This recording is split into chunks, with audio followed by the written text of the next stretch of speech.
जोर से जयकारा क्यों लगवाते हैं जानते हैं? अगल बगल यदि कोई ध्यान में चला गया होगा तो वो भी जग जाएगा। तो कल छठे सत्र में हमने और आपने गाया, श्रवण किया, पिता बचन तजी राज उदासी, दंडक बन विचरत अविनाशी। यहां एक बड़ी अद्भुत बात मैं आपसे निवेदन करूं, कल के प्रसंग को स्मरण करते हुए। आप मानस जी को पढ़िएगा। श्री चक्रवर्ती जी ने एक बार भी राम जी को यह नहीं कहा कि आप वन चले जाइए, एक बार भी नहीं कहा। राम जी केवल सुने कि पिताजी ने मां को वचन देने से पूर्व मेरी सौगंध ली है। राम की सौगंध कैकई मैं आपको दूंगा। और राम जी सुने और स्वयं राम जी वन चले गए। ये प्रसंग कहता है जीवन में आज्ञा का पालन किया जाता है, कराया नहीं जाता है।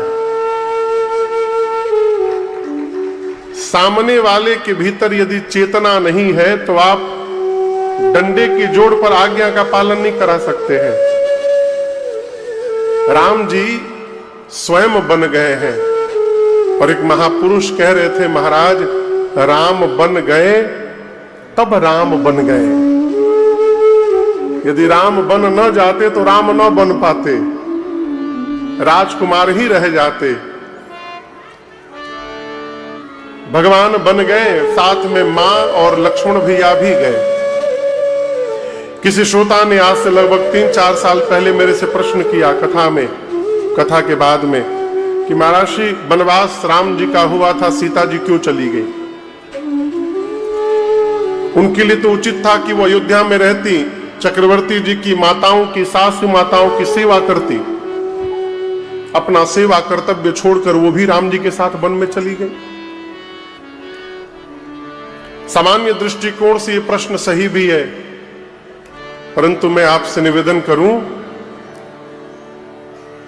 धर्म सिद्धांत कहता है कि यदि पति घर से बाहर धनोपार्जन हेतु जा रहा है, धन उपार्जित करने के लिए जा रहा है, उस परिस्थिति में स्त्री को अपने घर में रहकर परिजनों की सेवा करनी चाहिए।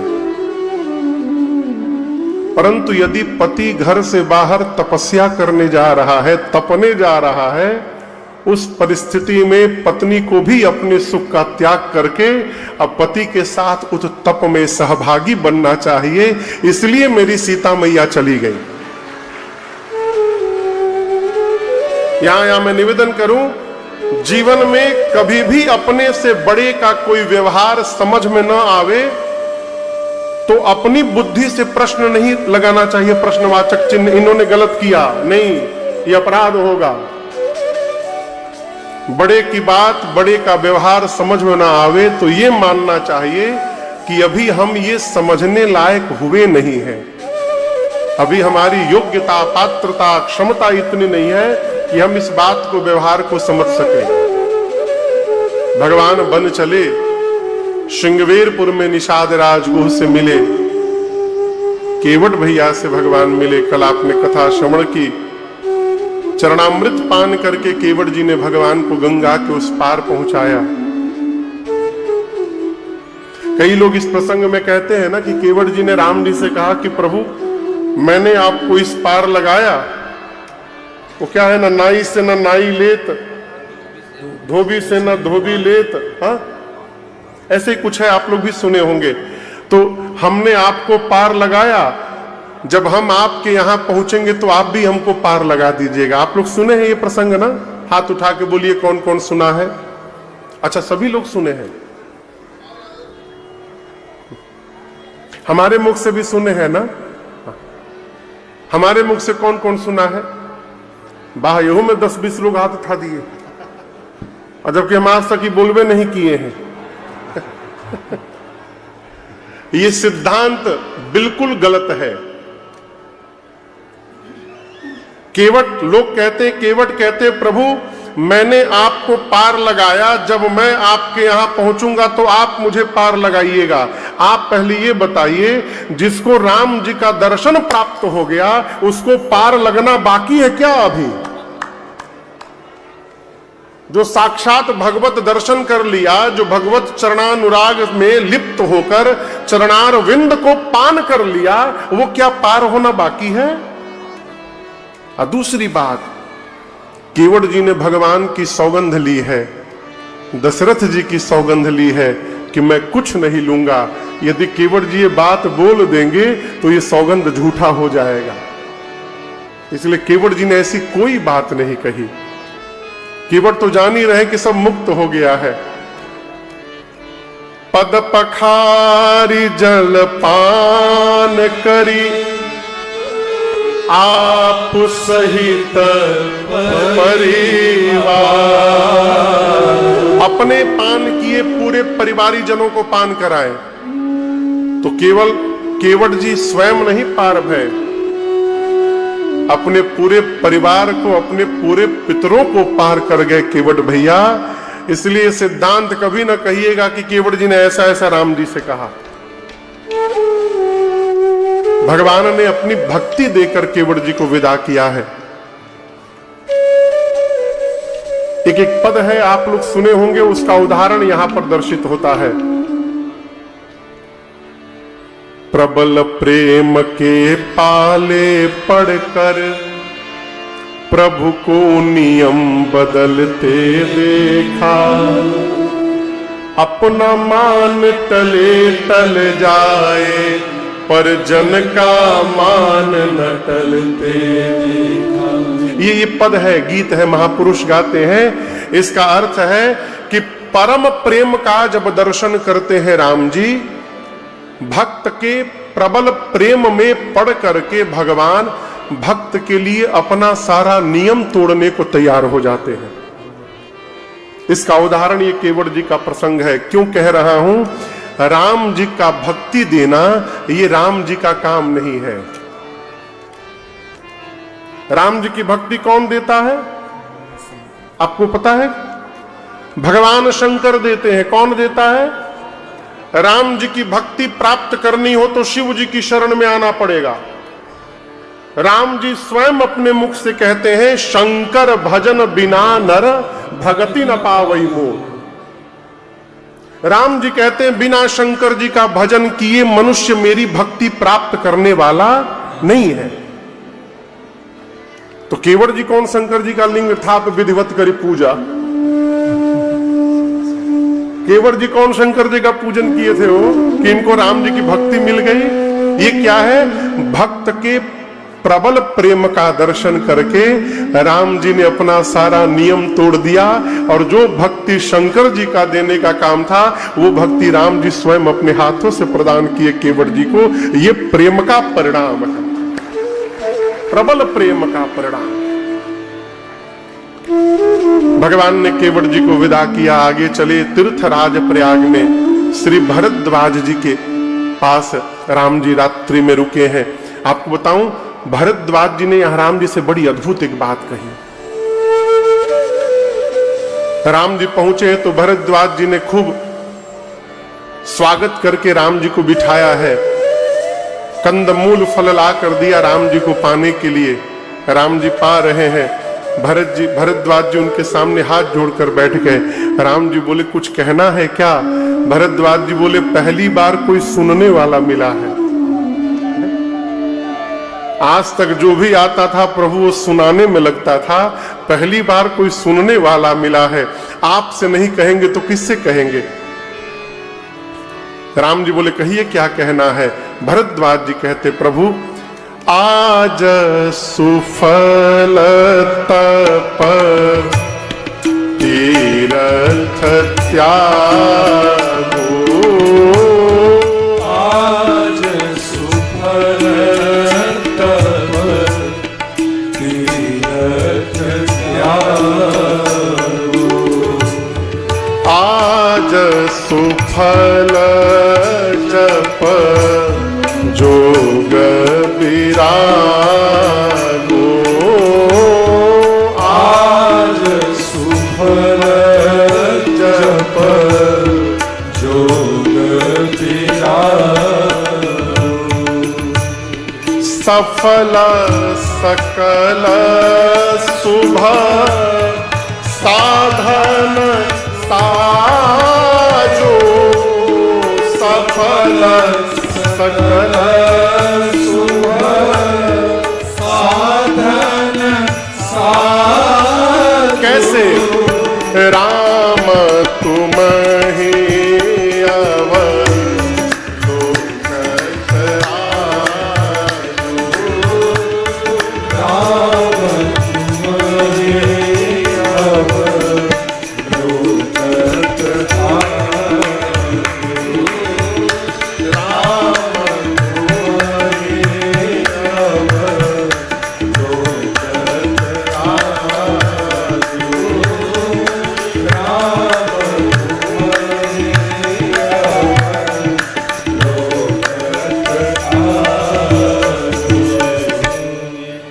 श्री चरण में दंडवत मेरा जय जय।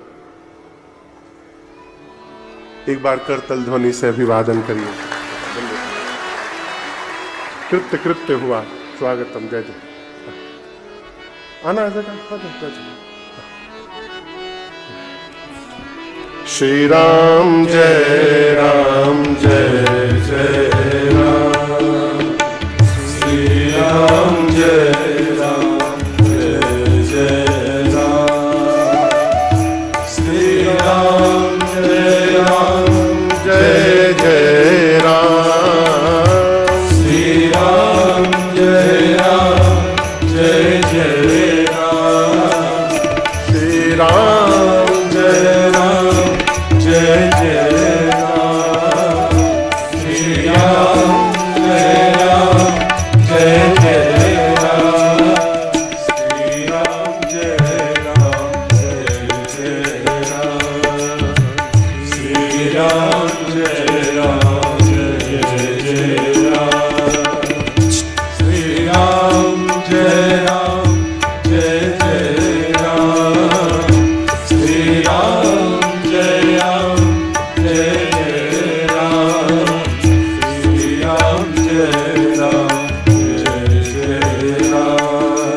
बोलिए सियावर रामचंद्र भगवान की। फिर बैटरी डाउन। सियावर रामचंद्र भगवान की जय। हुई ना बात, जय जय। तो भरद्वाज जी ने भगवान से कहा, प्रभु आज सुफल तप तीरथ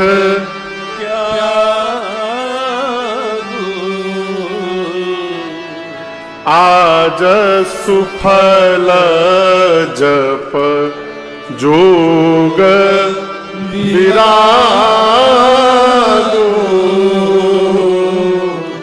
भरद्वाज जी कहते, प्रभु आज तक मैंने जीवन में जितना तप किया, जितना मैंने विषयों का त्याग किया, आज तक मैंने जो तीर्थ में वास किया, हे श्री रघुनाथ जी, आज मेरे जीवन के जितने शुभ साधन हैं सब सफल हो गए, एक बार में सफल हो गए। राम जी बोले, एक झटके में सफल कैसे हो गए?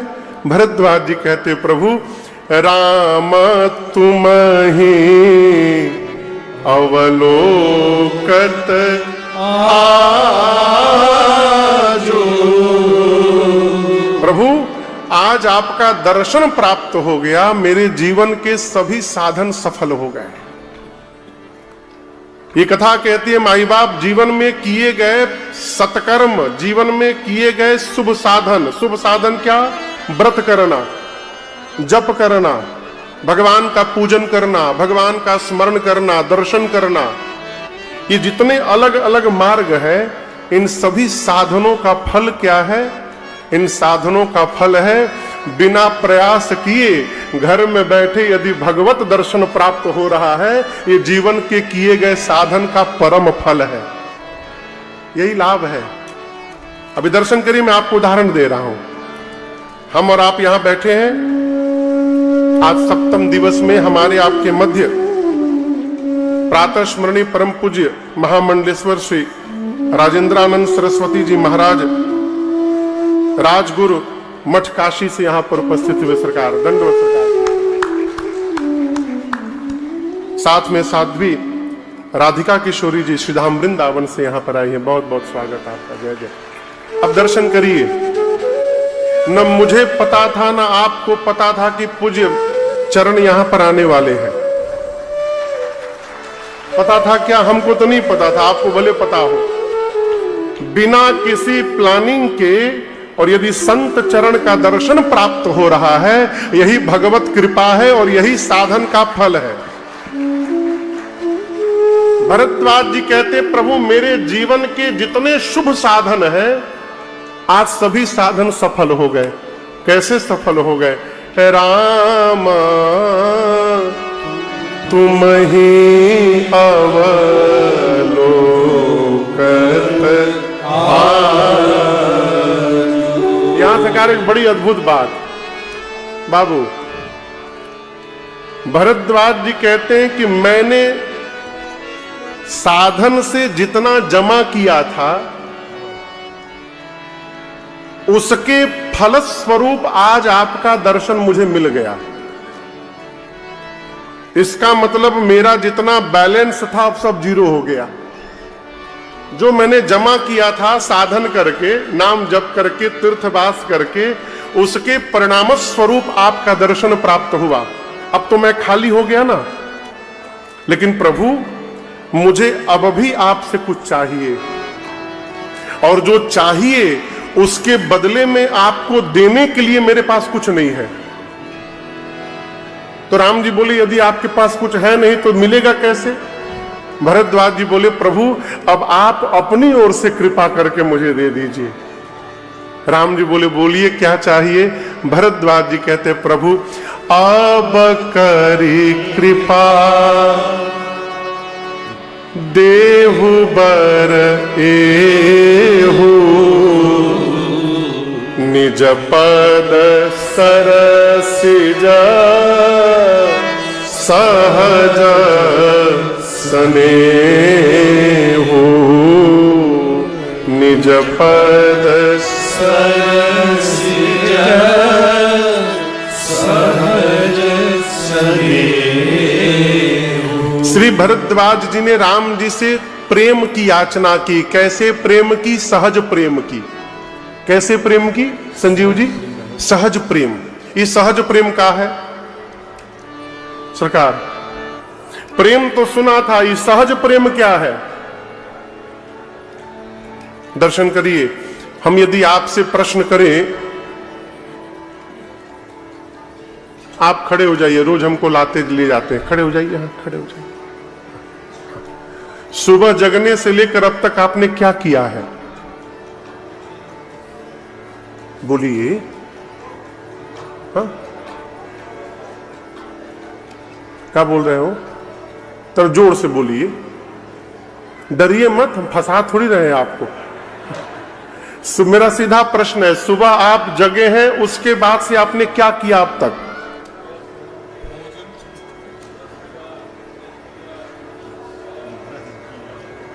ब्रश किया,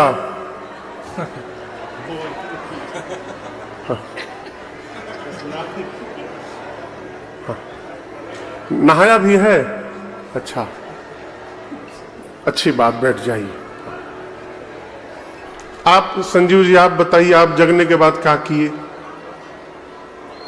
नहाए हैं, ब्रश नहीं किए? बताए नहीं, ब्रश भी किए।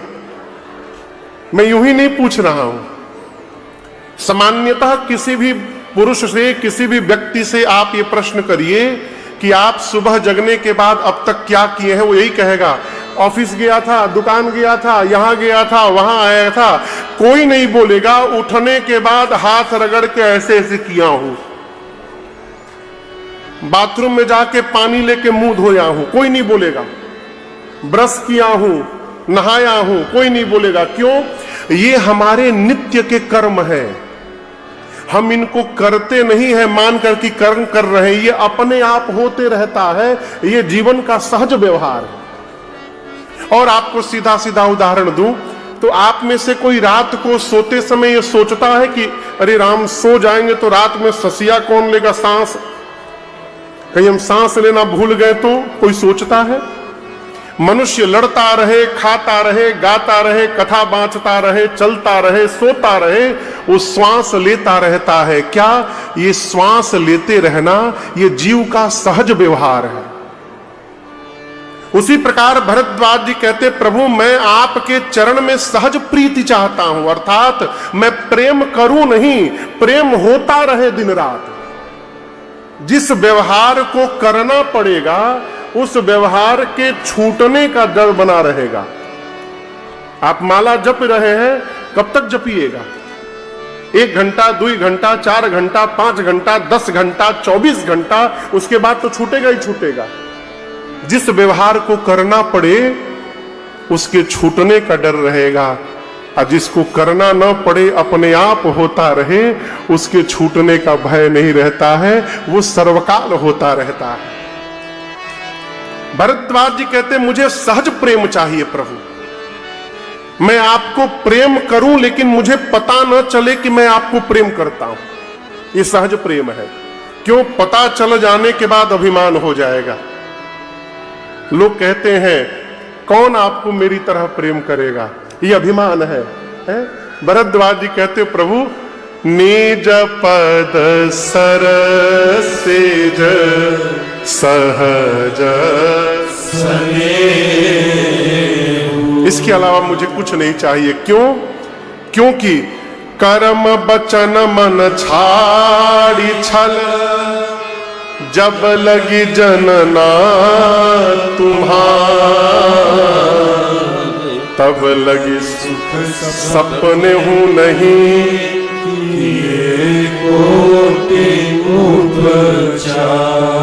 ये कर्म सिद्धांत है। कर्म से, वचन से, मन से छल छोड़कर, क्या छोड़कर? जोर से बोलिए, छल बुझा रहा है। 3 चीज छोड़ना है, कपट, छल और चतुराई। कितना चीज छोड़ना है? कपट, छल और चतुराई। ये तीनों भगवान को प्रिय नहीं है। और बुरा ना मानिएगा, तीनों में से एक भी यदि जीवन में बना रही गया, माला फेरत फेरत अंगुरी घिस जाएगी, लेकिन जीवन में कुछ होने वाला नहीं है। ये मानस का सिद्धांत कहता है, मैं नहीं बोल रहा हूं। राम जी कहते हैं, मोहि कपट छल छित्र न भावा। शंकर जी बोल रहे का, मन क्रम वचन छाड़ी चतुराई। लोग कहते हैं महाराज हम चतुराई नहीं करते हैं, कथा में बैठ के बीच में मोबाइल में मिस्ड कॉल चेक करते हैं, ये चतुराई नहीं है तो क्या है? आप सोचिए, कई लोग बैठे रहते हैं कथा में, यहां भंडारा नहीं है ना, कल है, अच्छा 24 घंटा जो लोग आए हैं सो भी पा सकता है। अच्छा, ये हमको तो पता ही नहीं था। जहां भंडारा रहता है ना, वहां कई लोग कथा में आते हैं तो 3 घंटा यही सोचते रहते आज कौन कौन सा आइटम होगा। इतना कठोर नियम न बना दिया जाए कि हमारे रहते घर में वो बंद हो जाए। धीरे धीरे शबरी को 1-2 साल में राम जी नहीं मिले हैं। शबरी मैया ने 10,000 वर्ष भगवान की प्रतीक्षा की।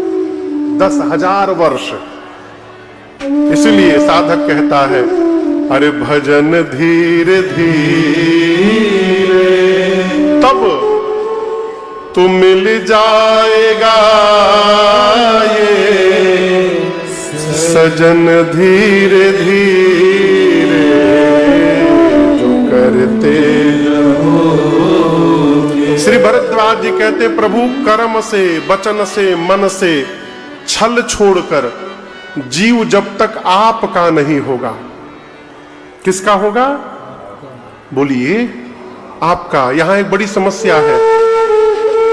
लोग ये समझते हैं कि भगवान हमको अपना मानते हैं कि नहीं मानते। अरे भगवान माने चाहे ना माने, भगवान पर छोड़िए, आप इनको अपना मानिए। हमारे पूज्य महाराज श्री का एक विश्व प्रसिद्ध पद है, आप लोग सुने होंगे, हम कभी गाए नहीं है उसको आज तक, केवल एक लाइन में सुना रहा हूं। हम राम जी के, राम जी हमारे हैं, हम राम जी के, राम जी हमारे। इस पूरे पद में मैं आपसे निवेदन करूं, केवल आधे से मतलब रखा करिए। हम राम जी के हैं, इससे मतलब रखिए। राम जी हमारे हैं कि नहीं है, ये राम जी की समस्या राम जी जाने। सरकार दंडो दंडो दंडो। देखिए फिर संत भगवान का दर्शन हो गया। श्री राम जय राम, जय जय राम, श्री राम जय राम, जय जय राम, श्री राम जय राम, जय जय राम, श्री राम जय राम, जय जय राम, श्री राम जय राम, जय जय राम, श्री राम जय राम, जय जय राम, श्री राम जय राम, जय जय राम, श्री राम जय राम,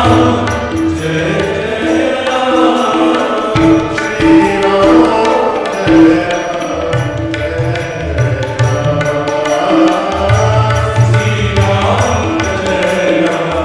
राम जय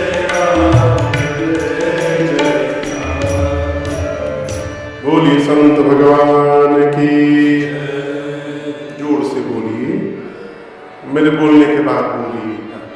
बोलिए संत भगवान की। तो भरद्वाज जी कहते, प्रभु कर्म से, वचन से, मन से जीव जब तक छल छोड़कर आपका नहीं होगा, दासो हम रघुनाथ से, हम भगवान के हैं। इस विश्वास में दृढ़ रहिए, हम भगवान के हैं। भगवान हमको अपना मानत है कि नहीं मानत है, भगवान की समस्या, हमको उसमें नहीं पकड़ना। देखिए लोग कहते हैं भगवान नहीं आ रहे हैं। अरे भगवान नहीं आ रहे हैं तो क्या हुआ? भगवान की याद तो आ रही है ना। एक कथा कहती है, माई बाप भगवान आए चाहे न आए, उनकी याद आनी चाहिए। और जब भगवान की याद आती रहेगी तो किसी न किसी दिन भगवान भी आ जाएंगे हमारे समक्ष, इसलिए उनको याद करेंगे। हम भगवान के हैं, जब लग जनन तुम्हारा। भरद्वाज जी कहते हैं, जीव जब तक ये नहीं मानेगा कि वो आपका है प्रभु, तब तक वो करोड़ों उपाय कर ले। इसके 2 अर्थ हैं।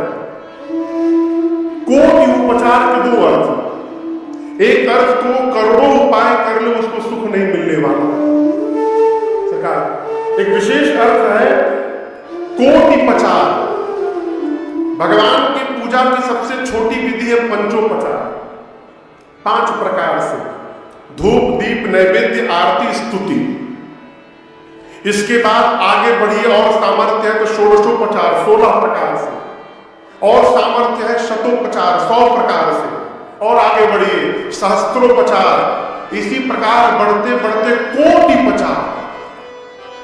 भरद्वाज जी कहते हैं 1 करोड़ प्रकार से भगवान की जीव पूजा करे, परंतु जब तक वो कर्म वचन मन से छल छोड़कर आपका नहीं होगा, तब तक उसको सपने में भी सुख प्राप्त होने वाला नहीं है प्रभु, ये सिद्ध है। उसको सुख मिलेगा ही नहीं। इसलिए छल छोड़कर भगवान को अपना मानिए।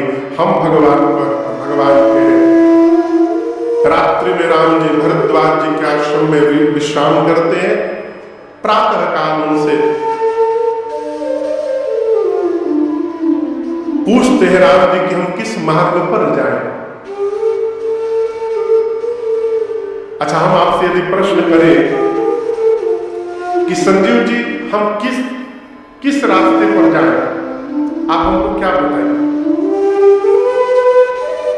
मान लीजिए सामने सड़क है, एक बाएं की ओर जा रही है सड़क, एक दाहिने की ओर। हम आपसे पूछे कि हम किस रास्ते पर जाएं, आप क्या बताइएगा?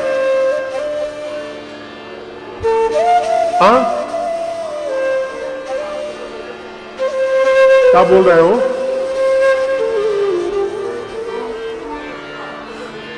जो उचित रास्ता होगा उसे भेजेंगे। आपको कैसे पता कौन उचित होगा मेरे लिए?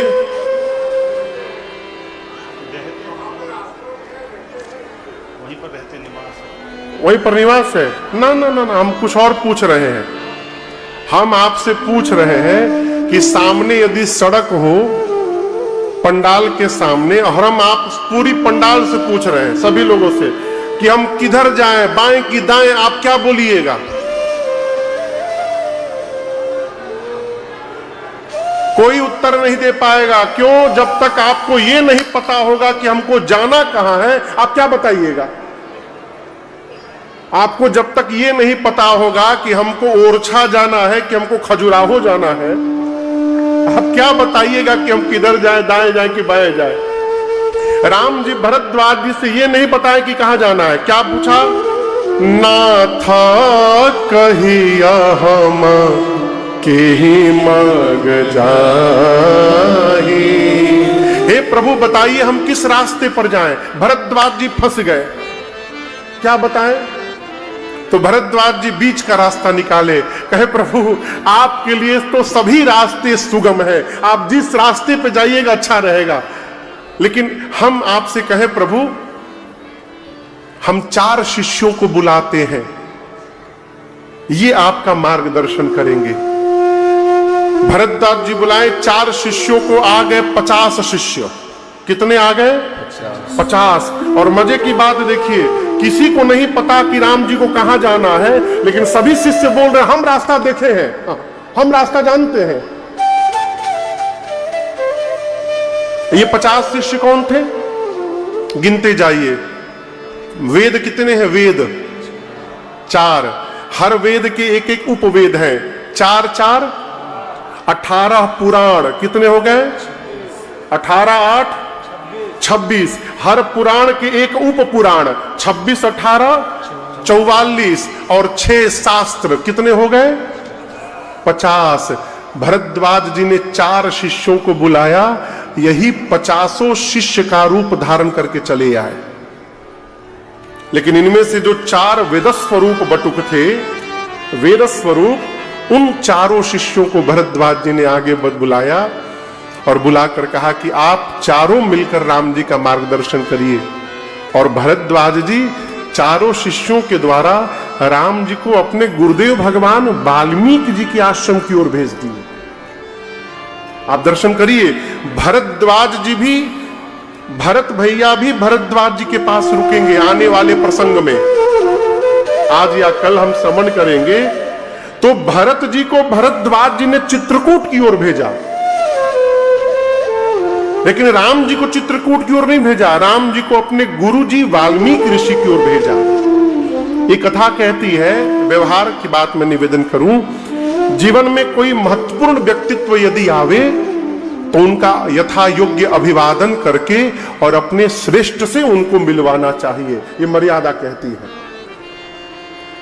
तो भरद्वाज जी मिले राम जी से और उसके बाद राम जी को वाल्मीकि ऋषि की ओर भेजे। चारों शिष्य लेकर गए, यमुना जी के तट से उनको राम जी ने वापस किया और वहां से राम जी आगे चले। बाबा कहते हैं, देखत बन सर शैल सुहाए, देखत बन सर शैल सुहाए, वाल्मीकि आश्रम प्रभु आए, वाल्मीकि आश्रम प्रभु आए, सरनि सरोजा बिटप बन फूले, सरनि सरोजा बिटप बन फूले, गुंजत मंजू मधुपर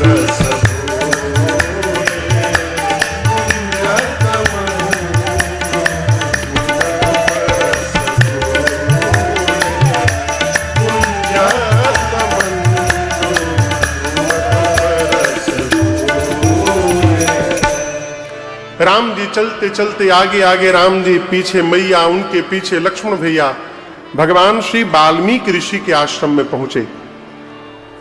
राम जी ने बाहर से आश्रम के वातावरण का दर्शन किया। क्या देखा? आश्रम के निकट जो सरोवर हैं, उन सरोवरों में कमल के पुष्प खिले हुए हैं। अगल बगल के जितने वन प्रदेश में पौधे हैं, उन पौधों पर पुष्प लदे हुए हैं। बिटप बन फूले, जिन पुष्पों पर भंवरे गुंजायमान है।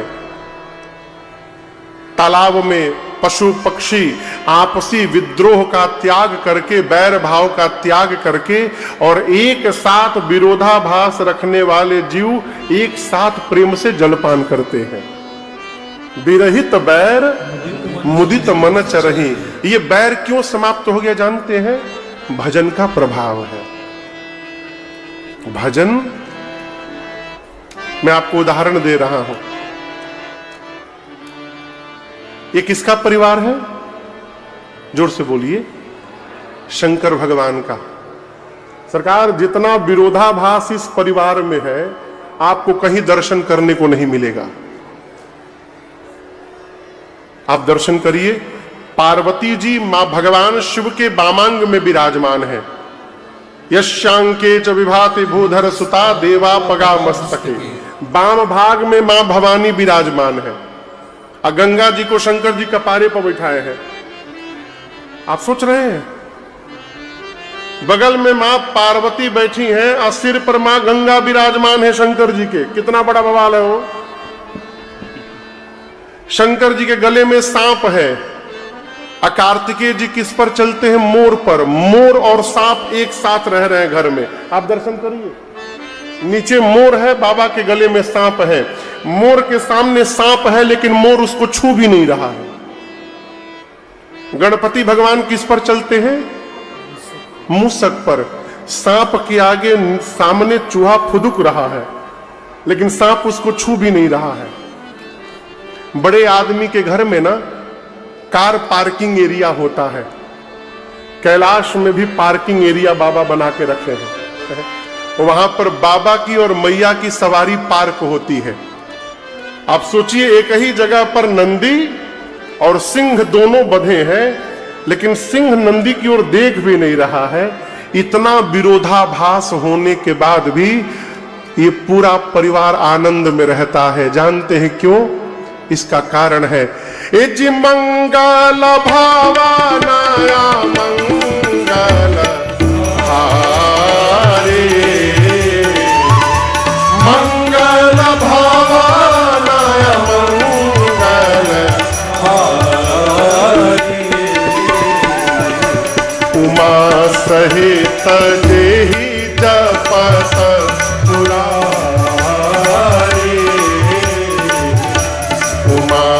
सहित जपत पुरारी उमा सहित जपत पुरारी पूरा परिवार महिमा जास जान गणराउ प्रथम पूजयत नाम प्रभाऊ। राम नाम की महिमा के कारण गणपति भगवान प्रथम पूज्य बन गए। मां पार्वती, आपको बताऊं, पार्वती जी नित्य श्री विष्णु सहस्त्र नाम का पाठ करती थी, उसके बाद भोजन करती थी। सरकार नित्य मां विष्णु सहस्त्र नाम का पहले पाठ करती थी, उसके बाद भोजन करती थी। आधा घंटा लगता था पाठ में माई को। एक दिन सरकार बाबा को भूख लग गई। अब बाबा बैठे प्रतीक्षा में कि मैया भोजन देगी अन्नपूर्णा। माई पाठ में लगी हैं। जब पाठ करके मां भवानी आई तो शंकर भगवान ने कहा, आपको ऐसा मंत्र दे रहा हूं कि आधे घंटे का काम 1 सेकंड में हो जाएगा। मां बोली, कैसे प्रभु? बाबा कहते हैं, विष्णु सहस्त्र नाम का पाठ करने से जो फल प्राप्त होता है, उतना ही फल राम जी का नाम एक बार ले लेने से प्राप्त हो जाता है। राम रामेति रामेति रमे रामे मनोरमे सहस्त्र नाम तत्तुल्यम श्री राम नाम वरानने। और गोस्वामी जी कहते उसी दिन से सहस नाम सम सुनी शिव बानी जपी जे पिय संग भवानी। उसी दिन से पार्वती जी भी शंकर जी के साथ राम नाम में लग गई। और ये भजन का प्रभाव है कि परिवार के भीतर जो विरोध था वो सारा विरोध समाप्त हो गया। यहां वाल्मीकि जी के जीवन के भजन का प्रभाव उनके वातावरण में दिखाई दे रहा है। अगल बगल आश्रम के राम जी आश्रम देखे, सुचि सुंदर आश्रम निरखी हरसे राजीव नयन। वाल्मीकि ऋषि आश्रम के भीतर थे, कुटिया के भीतर। सुने रघुबर आगमन मुनि आगे आयो ने। वाल्मीकि ऋषि सुने तो आश्रम से बाहर निकले राम जी को लेने के लिए।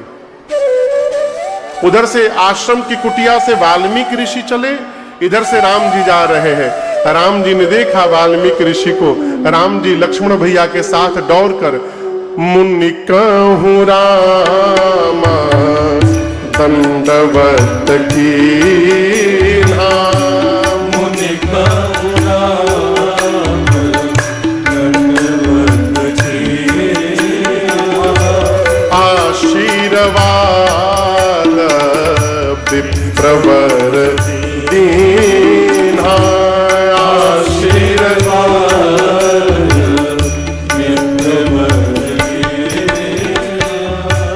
देखी राम छवि नयन जुड़ाने देखी राम छवि नयन जुड़ाने करि सनमान आश्रम ही आने करि सनमान आश्रम ही आने करि सनमान आश्रम ही आने करि सनमान आश्रम ही राम जी ने जैसे श्री वाल्मीकि ऋषि को देखा, प्रभु ने उनके चरणों में दंडवत किया है। आपको एक बड़े आनंद की बात मैं बताऊं, वाल्मीकि ऋषि ये जानते हैं कि राम जी ब्रह्म है। वो तो जानते हैं, सब जानते हैं ये भगवान है। लेकिन राम जी ये नहीं मानते हैं कि हम भगवान हैं। मैं पुनः आपसे एक बार कह रहा हूं, सामने वाला हमको क्या मान रहा है, ये सामने वाले को मानने दीजिए। आप स्वयं को क्या मान रहे हैं, इस पर टिके रहिए। वाल्मीकि ऋषि जानते हैं कि राम भगवान है, ब्रह्म है। नियम से उनको राम जी को प्रणाम करना चाहिए क्योंकि राम जी भगवान है, परंतु राम जी राजकुमार के रूप में लीला कर रहे हैं और एक मनुष्य का कर्तव्य है कि सामने जब कोई ऋषि, संत, मुनि, महात्मा का दर्शन हो तो सारे अभिमान से नीचे उतरकर उनके चरणों में दंडवत करे।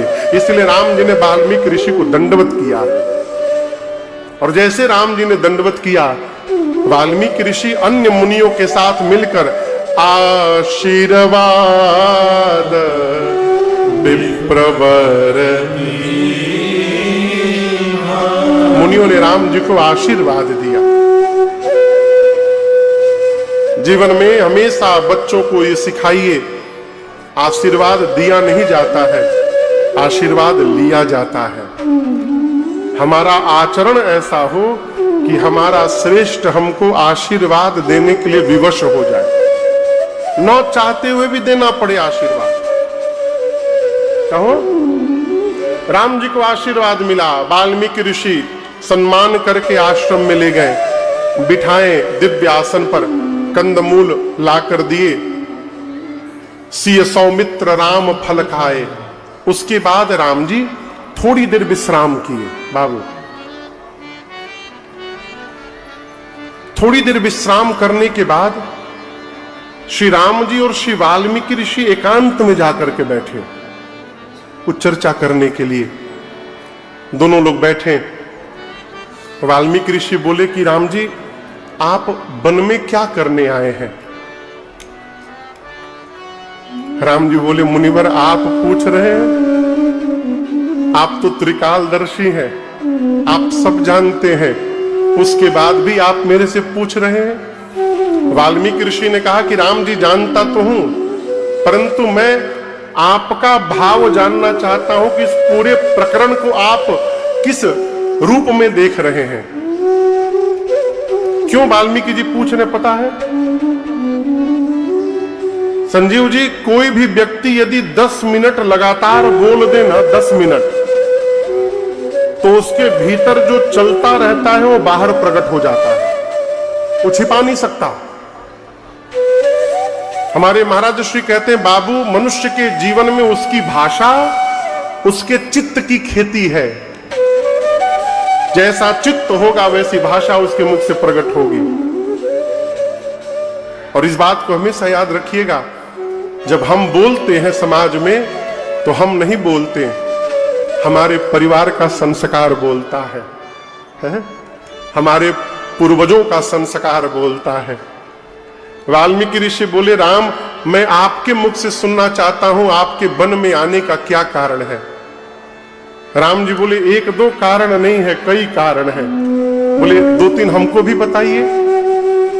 तब राम जी बोले, मुनिवर, मेरे आने का पहला कारण, तात बचन पूर्णिमा तुहित। तीसरा, भाई भरत असरा। पहला कारण तात वचन, पिताजी के वचन का रक्षण हो, इसलिए मैं वन में आया हूं।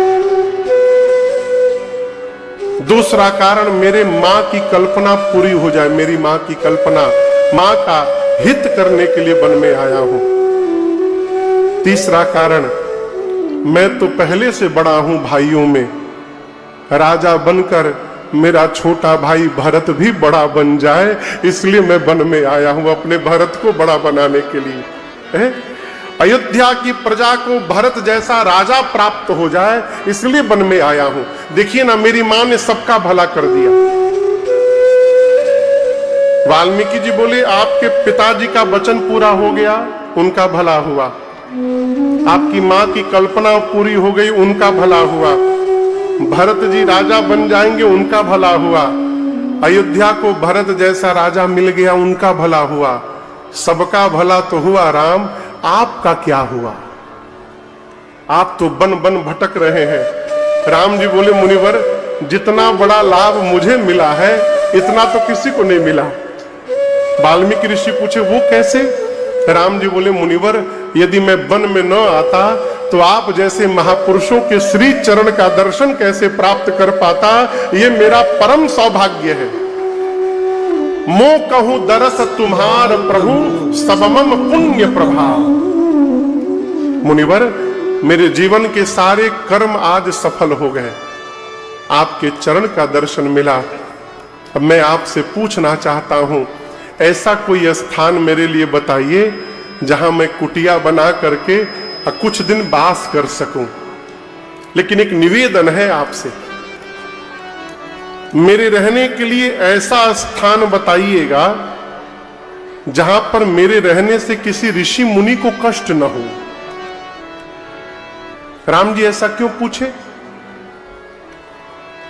भगवान सोचे यदि मेरे रहने की बात सुनकर श्री वाल्मीकि जी अपने किसी शिष्य की झोपड़ी न खाली करवा दे, तो बोले तुम झोपड़ी खाली करो, इसमें अब राम जी रहेंगे।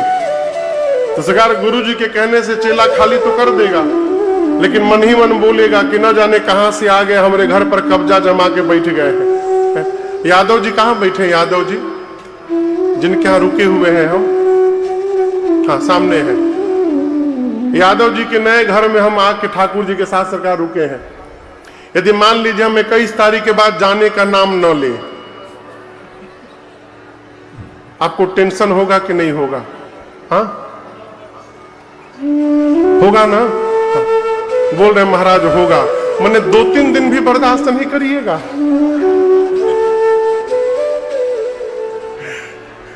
एक जगह सरकार हम कथा में गए तो जिनके घर में रुकने के लिए गए वो बोले महाराज इसको अपना ही घर समझिएगा।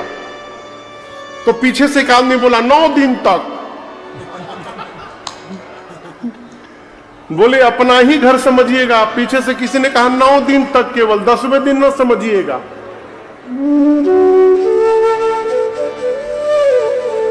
किसी के मन में न ये आ जाए कि राम जी कहां से आगे मेरे घर पर कब्जा जमा करके बैठ गए हैं।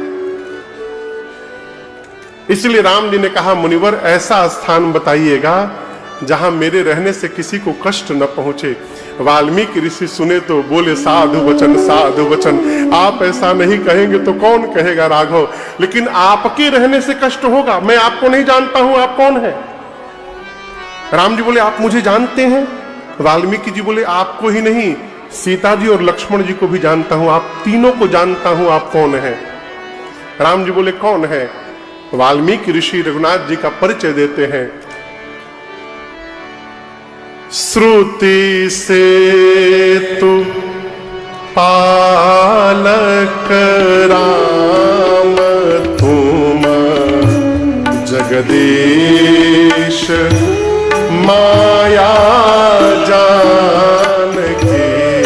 श्रुति से तु पालक राम तुम जगदीश माया जान के।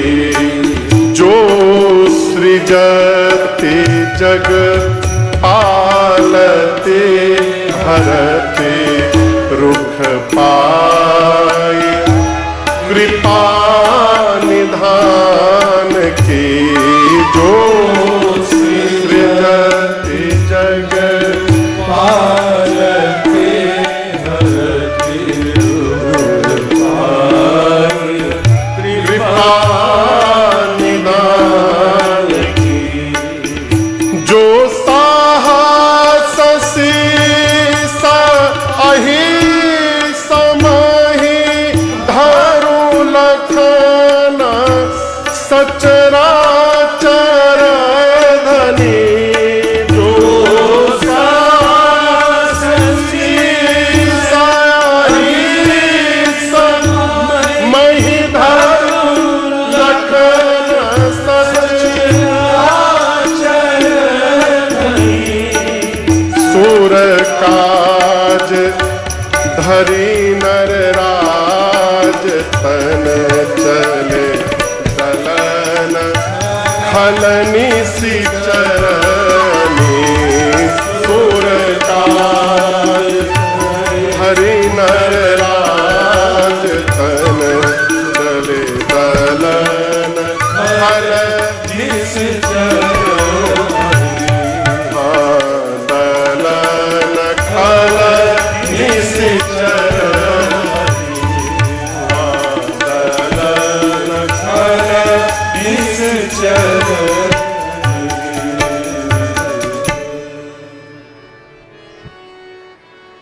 वाल्मीकि जी ने कहा, राम जी आप वेद की मर्यादा के रक्षक हैं। श्रुति सेतु पालक राम तुम जगदीश। हे राम जी आप वेद की मर्यादा के पालक हैं, आप उसकी रक्षा करने वाले हैं। राम जी आप जगदीश हैं। और आपके बगल में निकट में जो ये जानकी जी खड़ी है ना, यही जानकी जी आपकी माया है, ये सीता जी माया है। और राम जी ये सीता जी रूपी माया ही आपके रुख को देखकर, इशारे को देखकर इस सृष्टि को जन्म देती है, उसका पालन करती हैं और अंत में उसका विलय करती हैं। ये सीता जी सीता जी करती हैं। और ये आपके जो भाई साहब है ना लक्ष्मण जी, ये 1000 सिर वाले शेष नारायण हैं, ये शेष के साक्षात अवतार हैं। राम जी आप तीनों लोग देवताओं का कार्य संपूर्ण करने के लिए, दानवों का दमन करने के लिए मनुष्य का रूप धारण करके यहां धरती पर लीला करने आए हैं। राम जी मैं आप सबके बारे में सब जानता हूं। राम जी मुस्कुराए। राम जी बोले आप तो सब जानते हैं। वाल्मीकि ऋषि बोले प्रभु यही तो बात है, मैं आपको क्या जान पाऊंगा। विधि हरि शंभु न चावनी राम जी आप ही ब्रह्मा विष्णु और महेश को नचाते हैं, और वो ब्रह्मा विष्णु महेश भी आपके मर्म को नहीं जानते। तेऊ न जाने मर्म तुम्हारा, लेकिन मैं आपको जानता हूं। लक्ष्मण भैया टेंशन में आ गए। सरकार लक्ष्मण जी बोले भैया आज ये बाबा जी मिले हैं, बोल रहे हैं कि मैं आपके मर्म को जानता हूं। 2 दिन पहले गंगा किनारे केवट मिले थे, वो भी बोल रहे थे मैं आपका मर्म जानता हूं। मतलब जो जो मेरे सामने मिल रहा है सब आपका मर्म जानता है, अब मैं कुछ नहीं जानता हूं, ऐसा क्यों हो रहा है। राम जी लक्ष्मण जी से बोले इनसे ही पूछिए कैसे जान गए। लक्ष्मण जी ने वाल्मीकि जी से पूछा मुनिवर आप इनके मर्म को कैसे जान गए, वो कौन सा साधन किया जिससे आप जान गए। वाल्मीकि ऋषि बोले लक्ष्मण जी धरती पर किसी भी साधन के द्वारा राम जी को नहीं जाना जा सकता। इस बात को बड़े ध्यान से समझिएगा। सरकार क्षमा पूर्वक कह रहा हूं, जो भी कह रहा है कि आओ आओ हम तुमको भगवान को जनवा देंगे, तुरंत भागिए, ठगने के लिए बुलाया जा रहा है।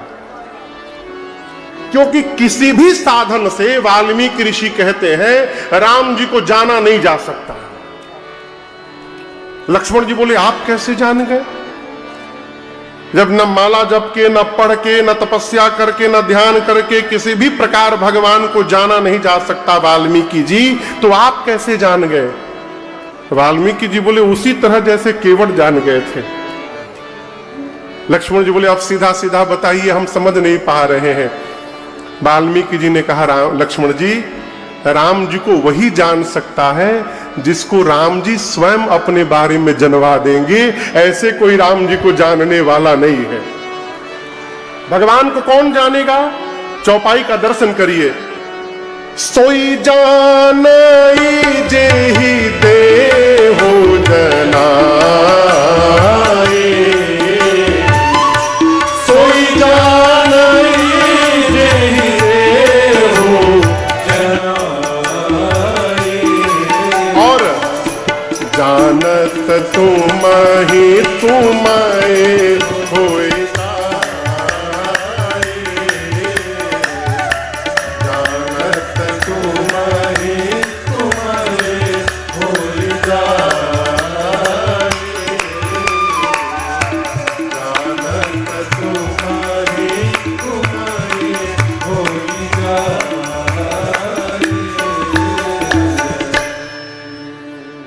सीधा सीधा समझिएगा।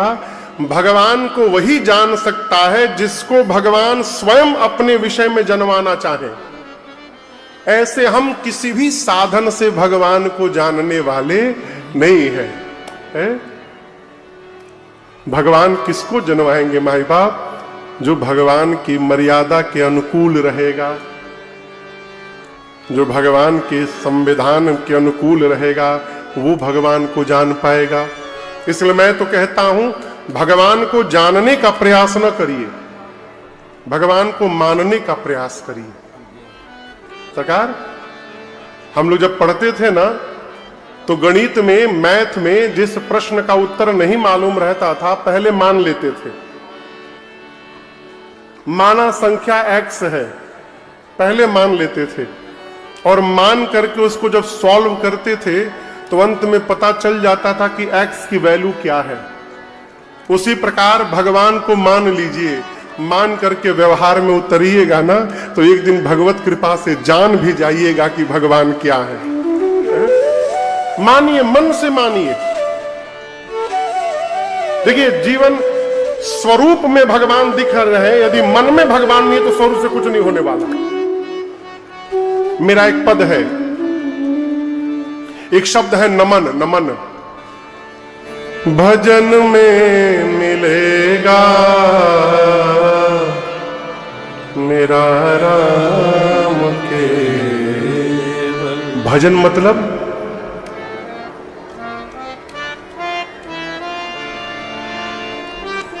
ये भजन नहीं है ढोलक मजीरा हारमोनियम लेकर गीत गाना, ये भजन नहीं है, ये संकीर्तन है, ये कीर्तन है। भजन क्या है? भजन यानी सेवा, भजन यानी सेवा। एक और पद है, भजन क्या है? कहीं देख दुखिया गर दुखी तेरा मन है, यही तो भजन है, यही तो भजन है, यही तो भजन है, यही तो भजन। जीवन में अपने द्वारा, शरीर के द्वारा जितनी सेवा हो जाए, किसकी? पर की। किसकी? पर की, परहित। मुझे याद है, अयोध्या में मैं बैठा हुआ था सरकार, एक माई आई मेरे महाराज जी के पास, आकर प्रणाम करके बोली, सरकार आप कहते हैं ना कि परोपकार करो, परहित करो, मैं अभी परसों परहित करके आई हूं। महाराज पूछे क्या कर दी? बोली महाराज 25,000 रुपए का परहित की हूं। बोले की क्या हो?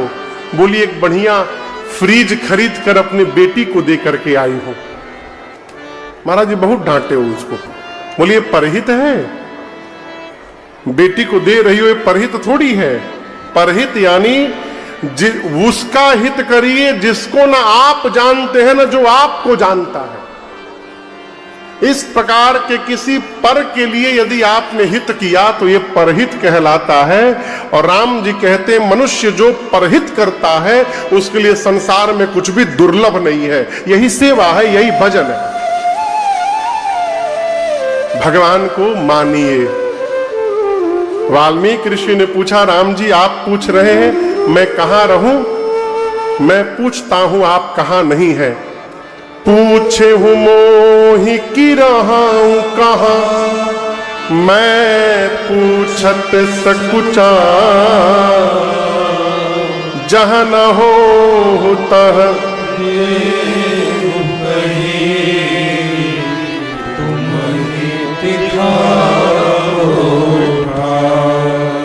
वाल्मीकि जी बोले आप पूछ रहे कहां रहूं, मैं पूछता हूं आप कहां नहीं है, पहले वो स्थान बताइए।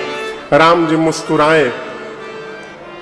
श्री वाल्मीकि ऋषि ने कहा, राम जी मैं आपके रहने के लिए 14 स्थान बता रहा हूं। कितने स्थान? जोर से बोलिए। 14 स्थान। इन 14 स्थानों में से जहां आपका मन करे आप जा करके रहिए। सबसे पहला स्थान वाल्मीकि जी बोले, राम जी जिनके श्रवण समुद्र समाना। जिनके समान समुद्र समान। कथा तुम्हारी सुभग सरिनाना। कथा तुम्हारी सुभग सरिनाना। भरहि निरंतर हो ही न पूरे। भरहि निरंतर हो ही न पूरे। तिनके तुम कहूँ गृह रे। तिनके तुम कहूँ गृह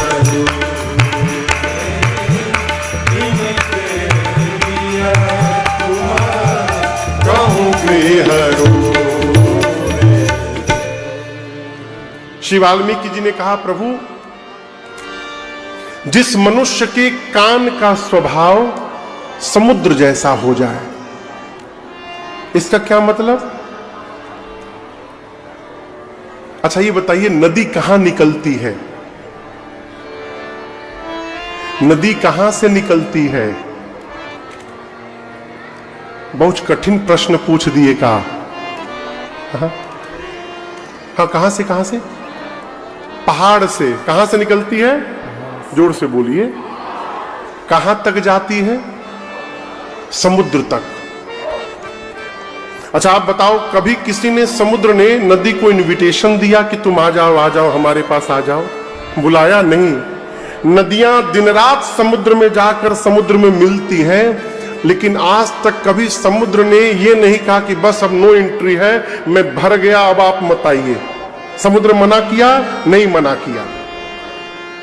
वाल्मीकि ऋषि कहते, प्रभु जिस प्रकार निरंतर नदियों के आने के बाद भी कभी समुद्र नहीं भरते, उसी प्रकार जिस मनुष्य के कान का स्वभाव समुद्र जैसा हो जाए, अर्थात जिसके कान निरंतर आपकी कथा को सुनते सुनते कभी भरे नहीं, जिसका मन कभी कथा से तृप्त न हो, हे राघव जी आप उसके हृदय में जाकर विराजमान हो जाइए। उसका हृदय पहला स्थान आपके लिए, पहला घर। आप में से जिसका मन कभी भगवत कथा से तृप्त न होता हो, ये मान के रखिए कि आपके घर को पहला स्थान बताया गया है। जो लोग कंपटीशन का एग्जाम देते हैं ना, फॉर्म भरते हैं ना जब कोई एग्जाम का, तो उसमें ऑप्शन दिया रहता है सेंटर का, कि पहला सेंटर आप कहां चाहते हैं, झांसी में, दूसरा ऑप्शन ग्वालियर में, तीसरा भोपाल में। तो जो सबसे अधिक जिसकी प्रायोरिटी रहती है वो 1 नंबर में लिखा जाता है कि नहीं, सबसे जरूरी है झांसी में मिल जाए 1 नंबर पर। उसी प्रकार राम जी ने इस स्थान को 1 नंबर दिया, सबसे पहला स्थान। जिसके कान कभी आपकी कथा से भरे नहीं राघव जी, आप उसके हृदय में जाकर बैठ जाइए, आपके लिए पहला घर है वो, ये पहला स्थान। अब दूसरा स्थान, एक पक्षी है जिसका नाम है चातक। मैंने जो पढ़ा है उसके विषय में आपको बताऊं। स्वाति नक्षत्र में जब बादल जल की वर्षा करते हैं तो चातक पक्षी केवल उसी जल का पान करता है। मैंने तो यह भी पढ़ा है कि प्यास से जब चातक मरने लगता है तो गिरते समय भी ऊपर से, आकाश से, वो अपना मुख ऊपर ही किए रहता है। क्यों? यदि मुख नीचे करके गिरूंगा और धरती का यदि कोई दूसरा जल मेरे मुख में चला गया तो मरते मरते मेरा प्रेम झूठा हो जाएगा, इसलिए सिर ऊपर करके गिरता है। वो जब भी पिएगा तो स्वाति का ही बूंद पिएगा। वाल्मीकि जी कहते हैं, राम जी उसी प्रकार जिस मनुष्य की आंखें चातक बन जाए, ये आंख क्या बन जाए? चातक। और आपका रूप उसके लिए स्वाति का बूंद बन जाए। अर्थात राम जी, जिसकी आंखें आपको देखने के लिए सदैव लालायित रहती हो, आप उसके हृदय में अकेले न जाइएगा, सीता जी और लक्ष्मण जी को लेकर के जाकर वास करिए। प्रभु आपके लिए दूसरा स्थान है उसका हृदय। जिसकी आंखें भगवान को देखने के लिए बेचैन रहे हैं, अखिया हरि दर्शन की प्यासी। अब तीसरा घर वाल्मीकि जी बोले, जस तुम्हार मानस बिमला हंसिन जी हाजा मुक्ताहल गुणगन चुनई राम बसहु हियता।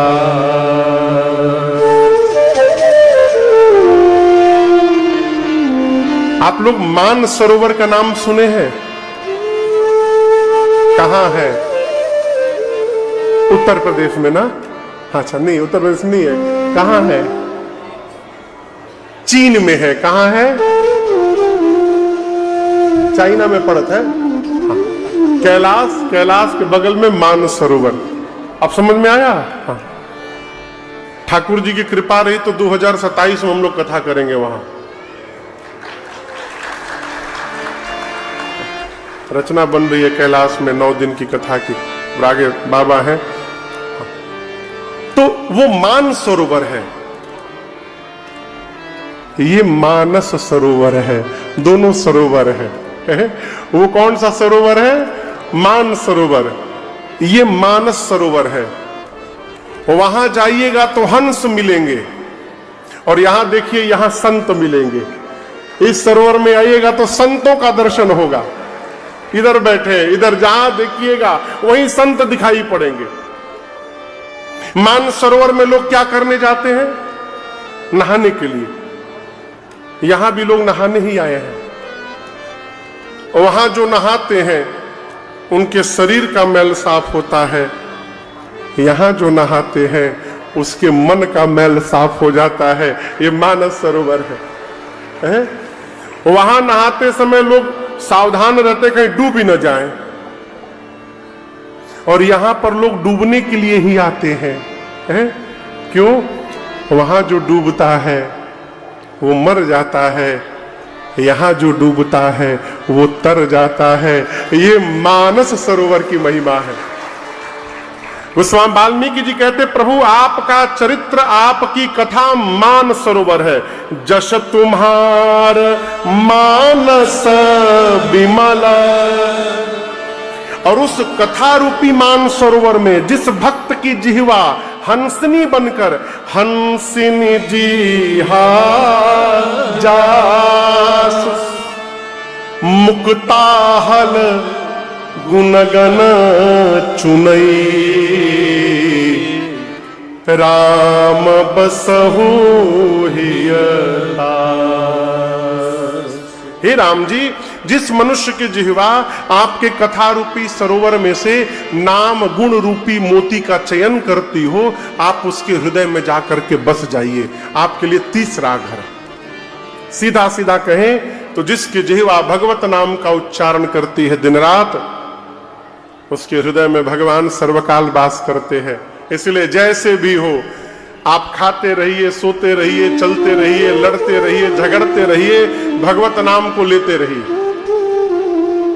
आप एक भजन सुना रहे थे दिन। उसके बाद घर में भोजन बने तो पहले भगवान का भोग निकले। तुम ही निवेदित भोजन कर। अच्छा, बुरा न मानिएगा, प्रश्न पूछ रहा हूं। इस पूरे भीड़ में से किसके किसके घर में नित्य ठाकुर जी को विधिवत भोग लगता है? अब आप सोचिएगा, इस पूरे भीड़ में 100 लोग भी नहीं है। कहते हैं कि हमारे पर भगवान की कृपा नहीं हो रही है। ई जन्म में तो होने से रहा।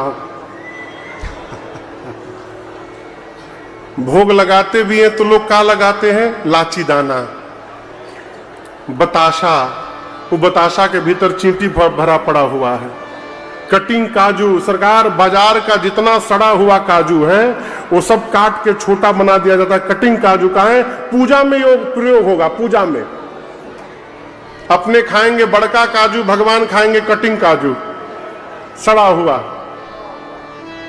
देखिए राम जी ये नहीं बोलते, भगवान नहीं बोलते हमको 56 भोग खिलाओ। आपको मैं एक प्रसंग सुनाऊं। पूज्यपाद गोस्वामी तुलसीदास जी विनय पत्रिका में लिखते हैं कि राम जी राजा बनने के बाद जब जब कहीं भोजन करने जाते थे ना, अपने मित्रों के घर में, ससुराल में, गुरु जी के यहाँ कहीं भी, और जैसे राम जी भोजन करने बैठते थे तो भोजन बनाने वाले आकर के राम जी से पूछते थे, प्रभु कैसा स्वाद बना है, कैसा भोजन बना है। आपको बताऊं, गोस्वामी जी कहते हैं कि जब जब राम जी से पूछा जाता था, जहां जहां भी राम जी एक ही बात कहते थे, देखिए आपके भोजन में स्वाद तो ठीक है, लेकिन इसमें वो बात नहीं है जो शबरी के फल में मुझे स्वाद मिला था, वो स्वाद इसमें नहीं है। तह तह कही सबरी के फलन की रुचि माधुरी नहीं पाई, जानत प्रीति रीति रघुराई। ये क्या है? आप घर में जो पाते हैं उसी को अपने पाने के पहले दिव्य थाल में निकालिए, सुंदर। भगवान नहीं कहते कि हमको सोने चांदी के थाली में खिलाओ, किसमें खाने को तैयार है। बढ़िया थाल में भोजन निकालिए। और कैसे निकालिए महाराज? एक रस्से वाली सब्जी बना दीजिए, एक सूखी सब्जी बना दीजिए, थोड़ा दाल बैकुंठी बना दीजिए, और साथ में चावल भी हो, थोड़ा धनिया पत्ता ऊपर छिड़क दीजिए ऊपर। बगल में कोने में थोड़ा आम का अचार भी रख दीजिए, मिर्चा का अचार रख दीजिए, मिर्चा को तवा पर थोड़ा भून करके वो भी साइड में रख दीजिए, बगल में थोड़ा राम रस भी रख दीजिए, नमक। भगवान को मिलाने का मन करेगा तो मिला लेंगे। दाल में थोड़ा शुद्धि भी छोड़ दीजिए, घी डाल दीजिए, रोटी में घी लगा के उसको बढ़िया फोल्ड करके 4 रोटी, कम से कम 4 रोटी खाते हैं ना आप लोग एवरेज में, आप जितनी रोटी खाते हैं उतनी रोटी सजा करके और ठाकुर जी के सामने थाल रखिए और कहिए, प्रभु अब जो बना है यही है नाथ, इसको भोग लगा के प्रसाद बना दीजिए, तो पूरा परिवार आपका प्रसाद पान करेगा प्रभु। ये विधि है, आप करके देखिए 1 साल। मैं झांसी में फिर अक्टूबर में आऊंगा, 1 साल इसको करके देखिए, जीवन में क्या परिवर्तन होता है ये हम नहीं बोलेंगे, आप आकर सामने से बोलेंगे। भगवान को भोग लगाइए। लोग कहते हैं महाराज खाते ही नहीं है, खिला कौन रहा है? खिला कौन रहा है? वो भगवान को भगवान जानकर भोजन न कराइए, भगवान को मेहमान जानकर भोजन कराइए। एक बार पांडवों के घर में कन्हैया भोजन कर रहे थे बाबू, तो भगवान पा रहे हैं कृष्ण, उधर युधिष्ठिर जी नारद जी से पूछने लगे कि नारद जी हम 5 भाइयों का कल्याण कैसे होगा? नारद जी जोर से हंसे, बोले जिसके घर में साक्षात भगवान भोजन कर रहे हैं उसको भी कल्याण की पड़ी हुई है। ये बात भगवान कृष्ण सुन लिए। नारद जी बोले इधर आओ इधर आओ इधर आओ। क्या पट्टी पढ़ा रहे थे युधिष्ठिर को? तो नारद जी बोले प्रभु मैं कुछ पढ़ा नहीं रहा था, नारद जी ने युधिष्ठिर जी ने ऐसा ऐसा प्रश्न किया तो मैंने केवल इतनी बात कही कि जिसके घर में भगवान भोजन कर रहे हैं उसको भी कल्याण की पड़ी है। भगवान बोले नारद मैं यहां भगवान बन के भोजन नहीं कर रहा हूं, मैं मेहमान बन के भोजन कर रहा हूं, और कृपया आप मुझे मेहमान रहने दीजिए, भगवान न बनाइए। तो नारद जी बोले प्रभु भगवान बन जाइएगा तो क्या बिगड़ जाएगा? भगवान बोले दिखाई दे रहा है, हर 2 मिनट पर गर्मा गर्म पूड़ी आ रही है मेरे लिए। यदि ये लोग भगवान मान लेंगे तो जैसे भगवान के सामने भोग की थाली रखने के बाद दोबारा कोई पूछने नहीं जाता है कि प्रभु पूड़ी लीजिएगा कि रोटी लीजिएगा कि सब्जी लीजिएगा, उसी प्रकार हमारे सामने थाली रखकर दोबारा कोई पूछने आने वाला नहीं है। मेहमान मान रहे हैं लोग तो पूछ पूछ के खिला रहे हैं। ये कथा कहती है भगवान को मेहमान मानिए, मानिए मेरे घर में भगवान ही मेहमान बन के आए हैं, उनको भोग लगाइए। आज भी जो खिलाता है भगवान उसके पास खाते हैं, भगवान भाव से खाते हैं, भाव से खाते हैं। पूज्य स्वामी जी कथा सुनाते थे, अब तो बैकुंठ चले गए, भगवत धाम आप लोग सुने होंगे। एक आदमी था, वो भोजना अवतार था, मतलब भोजन के लिए ही उसका अवतार हुआ था। भोजन करने बैठ जाए तो उठने का नाम न ले। घर के लोग कहे गुस्से में, अरे बीच में पानी भी पी लिया करो, तो कहता था बीच आएगा तब न पीऊंगा, अभी बीच तक पहुंचा नहीं हूं मैं। इतना खाता था, इतना खाता था कि घर वाले उसको एक दिन धक्का मार के बाहर निकाल दिए। अब सोचने लगा अब करूं क्या, कहां भोजन मिलेगा। रोते रोते सड़क पर जा रहा था तो एक आश्रम के द्वार के बाहर एक मोटे महात्मा बैठे उसको दिखाई पड़ गए, बड़े मोटे। तो उसको महात्मा नहीं दिखाई दिए, उसको उनका साइज दिखाई पड़ा। बोला इतने मोटे हैं यानी बहुत खाने को मिलता होगा। तो जा करके प्रणाम करके बोला कि प्रभु आपके इस तंदुरुस्ती का राज क्या है। महात्मा बोले भीतर आश्रम में अनलिमिटेड फूड है, अनलिमिटेड। बोला अच्छा, अब काम क्या करना है? बोला कुछ नहीं, माला लेकर दिन भर ऐसे ऐसे करना है, अब बेला पर जितना मन करे उतना पाओ। बोला बस बस ऐसे जगह को मैं भी ढूंढ रहा था, यहां एंट्री कैसे होगी? तो महात्मा बोले गुरु जी भीतर है, उनसे दीक्षा ले लो, उनका चेला बन जाओ, भीतर राज भोगो। वो तुरंत गया, कहा गुरु जी दीक्षा दे दीजिए हमको। महात्मा दीक्षा दिए उसको, माला पकड़ाए, बोले नाम जपो, सवेरे वहां झाड़ू लगाओगे। बोला भोजन, बोले जितना मन करे उतना करो। अब उसका सारा दुख समाप्त हो गया, खूब खाता था, कोई गिनने वाला नहीं, भजन करता था, खाता था। एक दिन प्रातः काल अपनी सब पूजा पाठ करके जलपान करने के लिए, बाल भोग करने के लिए गया तो देखा रसोई में ठन गोपाल, आज कुछ बना ही नहीं। तो भंडारी जी से बोला बाल भोग। बोला कोई भोग आज नहीं मिलेगा, आज एकादशी है, आज व्रत है। बोला कब मिलेगा? बोला कल द्वादशी को। बोला हम तो नहीं रह पाएंगे। उधर रहना पड़ेगा, कोई उपाय नहीं, बनबे नहीं करेगा तो कहां से पाओगे? गया गुरु जी के पास, बोला गुरु जी यदि मैं एकादशी रह जाऊंगा तो द्वादशी तक बचूंगा नहीं। मैं भोजन करने के लिए ही महात्मा बना हूं गुरुजी, मैं मर जाऊंगा, सत्य बताता हूं। एकादशी का नियम हमारे सर से हटा दीजिए। गुरुजी बोला अच्छा ठीक है, कोई बात नहीं, यहां तो नहीं बनेगा, तुम एक काम करो, राशन दिलवा देता हूं, नदी के किनारे जाओ, वहां बना करके अकेले पा लेना, लेकिन भोग लगा के राम जी को फिर खाना। बोला ठीक गुरुजी। भंडारी जी को बुलाकर गुरुजी ने कहा कि बहुत खाता है, ये काम करो 2 लोगों का राशन दो इसको, एक आदमी में इसका पेट नहीं भरेगा, 2 लोगों का राशन दो। राशन मिला, गया नदी के किनारे, नहाया, बनाया, बनाकर जैसे पानी के लिए बैठा, गुरु जी की बात याद आई, राम जी को भोग लगा लेना। लगा बुलाने राम जी को, राम आइए प्रभु राम आइए, मेरे भोजन का भोग लगाइए, मेरे राम आइए प्रभु राम आइए, मेरे भोजन का भोग लगाइए, मेरे भोजन का भोग लगाइए, मेरे भोजन का भोग लगाइए। कहता रहा राम जी आइए भोग लगाइए, राम जी आइए भोग लगाइए। 1 घंटा पुकारता रहा, राम जी नहीं आए। अंत में गुस्सा आ गया, बोला आना है कि नहीं आना है, साफ साफ बता दो।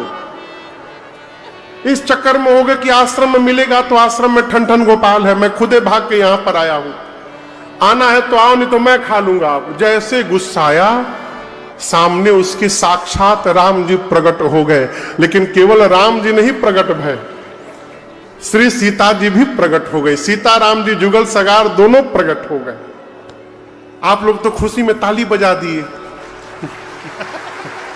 लेकिन वो प्रसन्न नहीं हुआ। वो सोचा 2 लोगों का रासने लाया हूं मैं, अकेले राम जी को बुलाया था, इस साथ में सीता जी को भी लेके चले आए हैं। तो प्रणाम किया, बोले ये कौन है? बोले जानकी है। बोला हम तो बुलाए नहीं थे इनको। राम जी बोले हम अकेले कहीं नहीं जाते, इनके साथ ही जाते हैं। तो बोला ये भी खाएंगी? राम जी बोले अब आई ही तो खाएंगे ही। तो बोला खाइए, थोड़ा मेरे लिए भी छोड़ दीजिएगा। भगवान पाए, थोड़ा सा उसके लिए छोड़ दिए, पाया वो। राम जी देख रहे सीता मैया। बोला अगली एकादशी को भी ये आएंगी? आज ही कंफर्म कर लिया, अगली एकादशी को भी ये। राम जी बोले हमेशा, जब जब आऊंगा ये साथ में आएंगी। बोला ठीक है। गया, अगली एकादशी आई। गुरु जी से बोला गुरु जी पिछली बार आप 2 लोगों का राशन दिए थे, राम जी के साथ सीता जी भी आ गई थी, मैं भूखे पेट रह गया, इस बार 3 लोगों का राशन दीजिए। गुरु जी को लगा कि लगता है पेट नहीं भरा होगा इसका।